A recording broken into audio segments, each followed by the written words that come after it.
is Paul Sheard, the author of the Wall Street Journal bestseller, The Power of Money. Paul, great to see you back in Australia. I hope you're not flying over Papua New Guinea.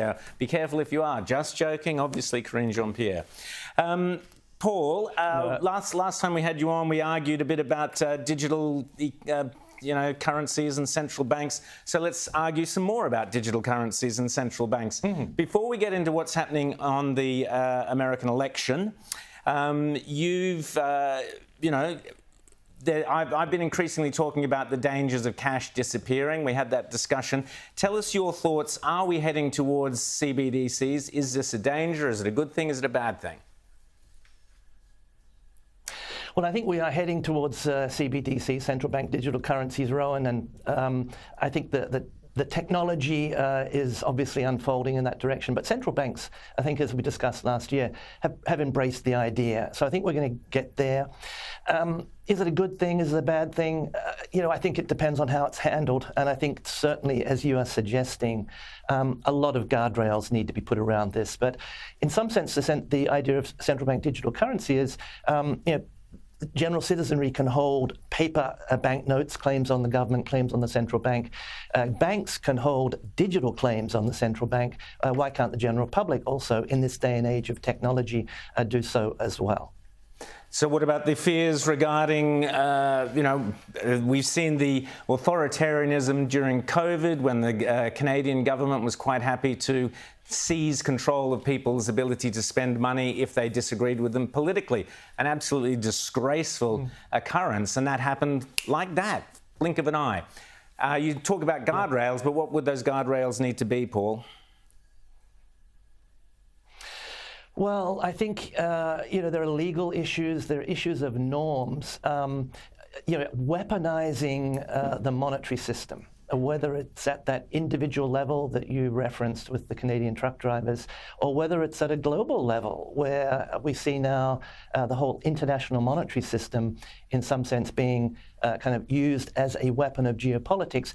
As an economist who, thinks that money is a good thing and helps the world go around, that's not a good idea. So part of it is, you can put legal guardrails in place, but I think kind of as a society, we need to express and assert our norms that, monetary affairs should be within the limits of, tax law and other laws, money laundering, etc., are very much a privacy issue.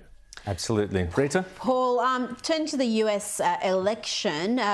Do you believe the lawfare we're seeing, the charges against Trump, civil, criminal, and the fact that the New York case is stopping him campaigning? He's required to sit there in court, so he's visiting bodegas in Harlem. He can't be actually where he needs to be in the swing states. Is that going to play a factor? Is that going to get Biden and the Democrats across the line? I don't think so. And listening to James's lead-in, by the way, that I'm tempted to say that he may have alighted upon a new metaphor for the 2024 presidential election. And I'm not talking about donkey vote, I'm talking about cannibalism. Dog-eat-dog politics is really getting to the extreme. Look, Rita, as somebody who grew up, in the Australian political system, cast my votes here, it's pretty shocking to see the way in which the legal system in the US is being weaponized for political purposes. There are 4 indictments and 88 felony accounts against the president.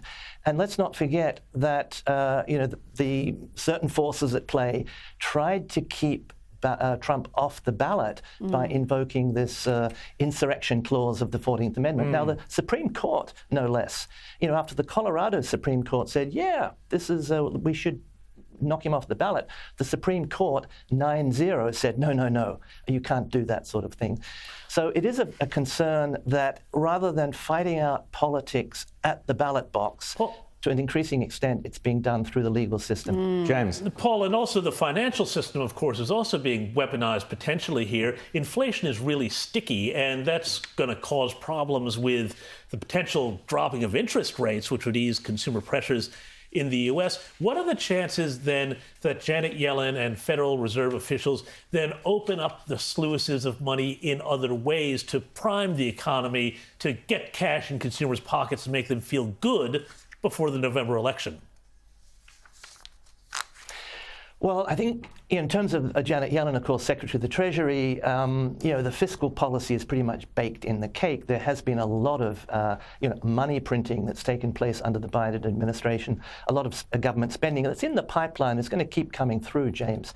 In terms of the Federal Reserve, that's quite interesting because everybody in the markets and the Federal Reserve itself had expected that the Fed, by the second half of the year, getting closer to the election, would be cutting interest rates 1, 2, 3 times. As you mentioned, inflation has come down, but it's proving quite sticky. And the Fed is now changing its tune a little bit and sending out some signals that maybe it won't be able to move as early as people thought to cut interest rates. So interest rates are likely to remain higher than people thought. But let's not forget that also reflects a stronger economy. But they'll need to keep interest rates elevated to bring inflation down because it's not at their target yet. And just very quickly, Paul, we've only got 20 seconds left, but you've got a tip. You don't think Biden's going to be around for the election. Tell us why. Rowan, that's more of a tail risk. I've taken the view all along that I didn't think that Biden would be the candidate come November 2024. Now, everything looks like he will. If you remember when he announced in 2016, he said he'd be a transition candidate. And, I think he is a weak candidate in various ways. I would not be totally surprised if he was swapped out before the election. It's not the main case scenario, but it's a tail risk, or maybe something on the radar screen. Fantastic. Thanks, Paul Sheard. Thanks so much, author of Power of Money. Thanks for coming on Outsiders again.